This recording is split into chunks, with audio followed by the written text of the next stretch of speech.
हाँ तो स्टूडेंट्स, आज कक्षा 9 के लिए विषय विज्ञान में उपविषय रसायन विज्ञान है, पाठ 3 परमाणु एवं अणु। ये वीडियो का दूसरा भाग है। पहले भाग में हमने आयन से पहले कुछ आपके जो है परमाणु के संबंध में बता दिया था। अब बात करेंगे हम आयन की, और आयन के कितने प्रकार से हम परमाणु के हिसाब से आयन बांटते हैं, फिर उन आयनों के आधार पर यौगिक के अणुसूत्र कैसे बनते हैं, हम ये सीखेंगे। कुछ एग्जाम्पल ले रखे हैं हमने, 10 एग्जाम्पल ले रखे हैं। अब पहले बात करते हैं आयन की। बच्चों, धातु या अधातु, इन तत्वों की बात हम करें और इनके बाह्यतम कोश में उपस्थित जो इलेक्ट्रॉन होते हैं उनको हटाया जा सके या उनमें इलेक्ट्रॉन बढ़ा करके उनकी बैलेंसी सेल पूरी की जा सके, इस आधार पर बनते हैं आयन। जो तत्व होते हैं, तत्व के बाह्यतम कोश में इलेक्ट्रॉनों को आना या इलेक्ट्रॉनों को वहाँ से हटना, इस आधार पर बनते हैं आयन। तो देखते हैं, हमारे पास मान लिया हमारे पास कोई धातु में हमने जो है सोडियम ले लिया, और सोडियम की बात करें तो सोडियम का परमाणु क्रमांक होता है 11, 2, 8, 1 इसका इलेक्ट्रॉन विन्यास होता है। तो इसके बाह्यतम कोश में एक इलेक्ट्रॉन है, तो एक इलेक्ट्रॉन को हम आसानी से पृथक कर सकते हैं। तो इस पर सोडियम कैटायन अर्थात धनायन बन जाएगा। और इस स्थिति में क्या होता है, बाह्यतम कोश में जो इलेक्ट्रॉन था वह एक इलेक्ट्रॉन यहाँ से पृथक हो गया और ये सोडियम आयन बन गया। ऐसे में यदि मैं बात करूँ अधातु की बात करता हूँ, सल्फर ले लेता हूँ। एक सल्फर का आप जानते हैं 16 होता है परमाणु क्रमांक, और इसका जो इलेक्ट्रॉन विन्यास होता है 2, 8, 6 होता है। जब बाह्यतम कोश में 4 से कम इलेक्ट्रॉन होते हैं तो उनको पृथक करना आसानी से हो सकता है, अर्थात उनको हम आसानी से बाह्य सेल में से हटा सकते हैं। किंतु जब 4 से अधिक इलेक्ट्रॉन होते हैं तो उन इलेक्ट्रॉनों का हम अष्टक पूरा करने की कोशिश करते हैं। तत्व की प्रकृति भी यही होती है, वह अपना इलेक्ट्रॉन विन्यास पूरा कर लेता है, अर्थात अष्टक पूरा कर लेता है। तो यहाँ पर अष्टक का मतलब 8 इलेक्ट्रॉन पूरा करने के लिए यहाँ पर हमारे पास 6 इलेक्ट्रॉन हैं, 2 इलेक्ट्रॉन से और चाहिए। जब इलेक्ट्रॉन बाहर से लेगा तो इस पर जो है जितने इलेक्ट्रॉन लेगा 8 पूरा करने के लिए उतने 4 हो जाएंगे। 8 करने के लिए 6 में 2 और चाहिए, 2 इलेक्ट्रॉन इस पर आ गए। तो ये इस प्रकार से इसका इलेक्ट्रॉन विन्यास अब नया बन गया 2, 8, 8।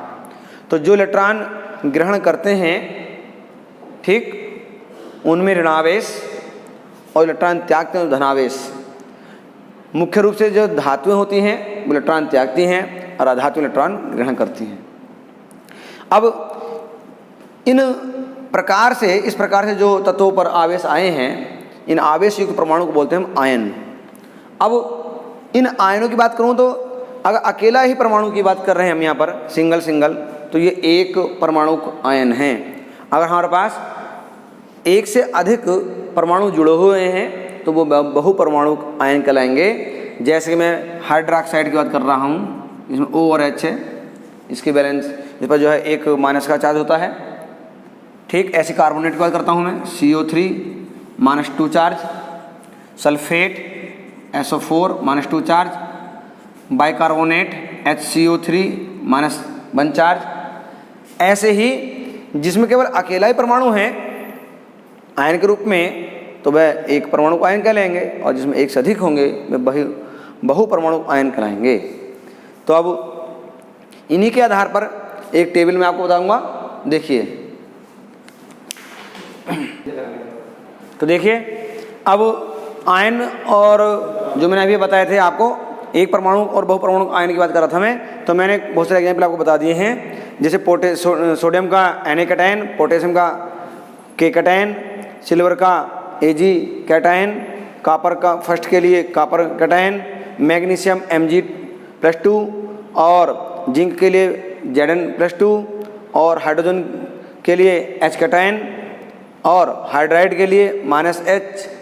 बच्चों, जिस प्रकार से वैलेंसी हैं उसी प्रकार से इनका जो है चार्ज दिखाया जा रहा है, और इसमें जो है सभी आपको ये याद भी करने हैं। और मैं अब इन्हीं की हेल्प से आपको ये कुछ यौगिक के फॉर्मूले बनाकर दिखाऊंगा, या देखेंगे ध्यान से नीचे को। अभी इसके बाद और ऐसे देखो, क्लोरीन के लिए क्लोराइड यदि होगा तो Cl-, ऑक्साइड होगा तो O के लिए -2, और सल्फाइड के लिए S-2, अमोनियम यहाँ होगा तो NH4 कैटायन, और हाइड्रोक्साइड के लिए OH-, नाइट्रेट के लिए NO3-, और कार्बोनेट के लिए CO3-2 चार्ज, बाइकार्बोनेट के लिए HCO3-1 चार्ज, और सल्फेट के लिए SO4-2 चार्ज।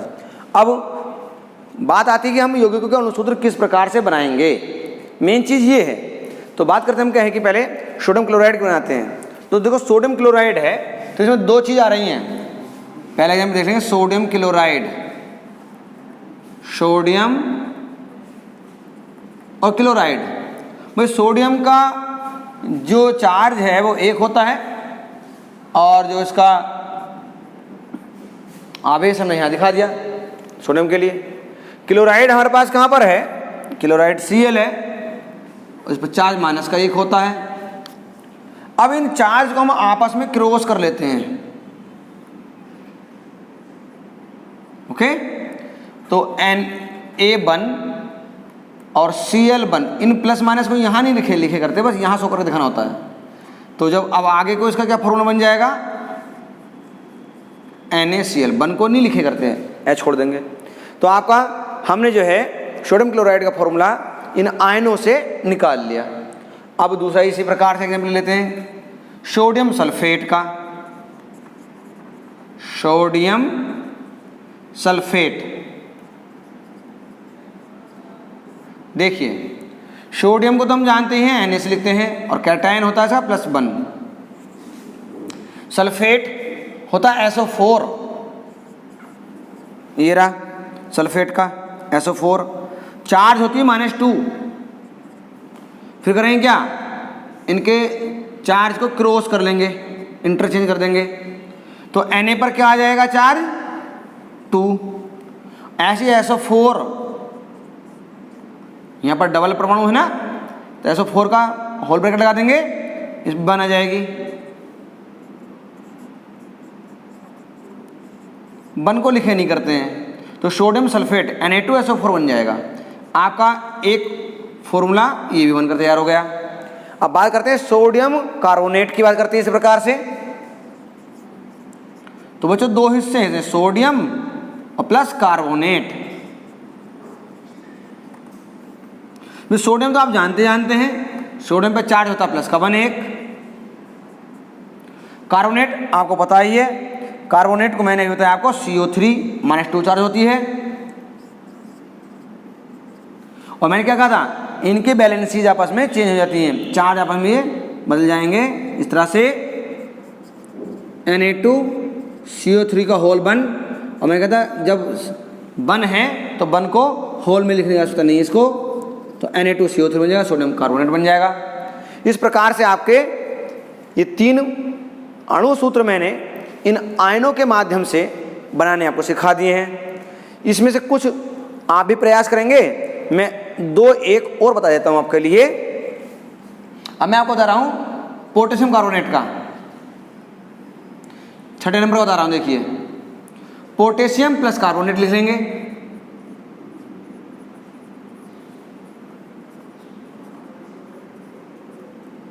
देखिए पोटेशियम लिखते हैं K से, और K पर कितनी वैलेंसी है, 1, प्लस का कैटायन बन।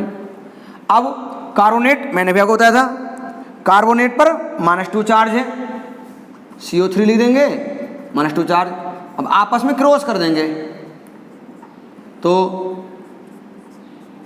K पर 2 हो जाएगा, प्लस माइनस नहीं लिखे करते हैं जब फॉर्मूला बनाए करते हैं। तो CO3 का होल 1 लिख देंगे, जब सिंगल हो तो होल लिखने की आवश्यकता नहीं होती, K2CO3 बन जाएगा। अब मैं एक एग्जाम्पल ले रहा हूं आपका कैल्शियम क्लोराइड का, 8वां। ठीक है, कैल्शियम क्लोराइड। देखिए ये 7वें नंबर का है, ये 6ठा था, ये 7वां है। तो कैल्शियम पे आप जानते हैं, कैल्शियम यदि इसमें है तो ठीक है, मैं बता देता हूँ आपको। अब देखिए कैल्शियम को क्या करेंगे, पहले कैल्शियम का परमाणु क्रमांक लिख लेंगे। पहले 20 होता है, इलेक्ट्रॉन विन्यास में आपको बता चुका था पहले भी, 2 8 8 2 होता है। बाह्यतम कोश में 2 इलेक्ट्रॉन हैं, ये 2 इलेक्ट्रॉन त्याग करके ये कैल्शियम के 2 कैटायन ला देगा। तो कैल्शियम में बैलेंस कितनी हो जाएगी आपकी +Q2।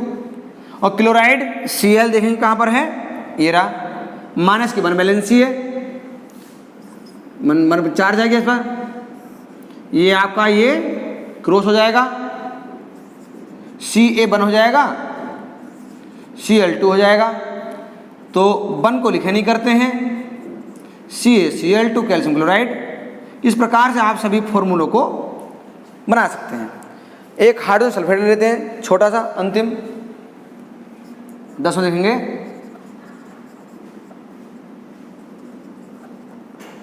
Hydrogen sulphate